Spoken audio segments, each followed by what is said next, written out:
Inspiration, c'est l'histoire d'une écrivaine, Loïs, qui a une vie parfaite, un mari, une belle maison. Mais il y a quelque chose qui ne va pas. Elle n'arrive pas à écrire, elle n'arrive pas à retrouver l'inspiration dont elle était dotée. C'est une artiste qui lutte un petit peu pour créer et qui va finalement trouver l'inspiration justement là où elle ne l'attendait pas forcément, de façon très imprévisible. Qui arrive à se plonger dans la rêverie totalement, qui arrive même à l'extase pour créer son roman. À travers son voyage, on va se rendre compte que l'écriture revient, que les histoires reviennent, que ses émotions ressortent et qu'elle finit par lâcher tout ce qu'elle a en elle. Elle a besoin de cette espèce de porte de sortie vers l'imaginaire, c'est une forme de fuite en quelque sorte. Et elle va complètement se perdre dans son processus de création. Le personnage de Loïs va se plonger à fond dans quelque chose que tout le monde peut ressentir ou a déjà ressenti ou s'est autorisé à ressentir.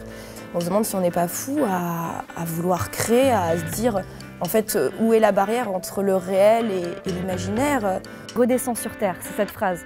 Mais hey, redescends sur Terre. Et j'avais envie de parler à toutes ces personnes-là à qui on dit ça. Et je pense qu'il y en a beaucoup en fait. Toutes ces personnes à qui on a dit mais c'est pas possible ce que tu veux faire, mais c'est pas possible ce que tu veux créer.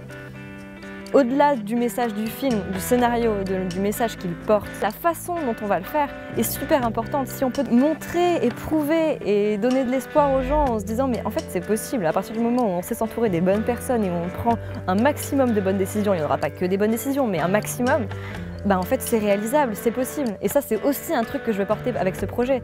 Est-ce que c'est vraiment ce que j'ai envie de faire de ma vie? Est-ce que j'ai envie de faire du fric, ma vie? Est-ce que c'est le but premier de pourquoi je suis là sur cette terre? Non. Est-ce qu'on en fait sur Terre pour faire de l'alimentaire? Est-ce qu'on est sur Terre pour juste aller travailler et dormir et recommencer? C'est pas du tout ce qu'on a envie de vivre, c'est pas du tout ce qu'on a envie d'apporter non plus. Elle vit complètement ça, Loïs d'ailleurs. Elle va s'isoler, elle va écrire parce que c'est ce qu'elle a envie d'apporter. Et je crois que tout le monde devrait se concentrer sur ce qu'ils ont envie d'apporter. On peut tout faire en fait. Et ça passe dans la création, mais ça passe dans les émotions de tous les jours. Je pense qu'on oublie de se retrouver avec soi-même, on oublie de s'écouter, on oublie de ressentir réellement ses sentiments. Et je pense que ce film, il montre bien que c'est nécessaire.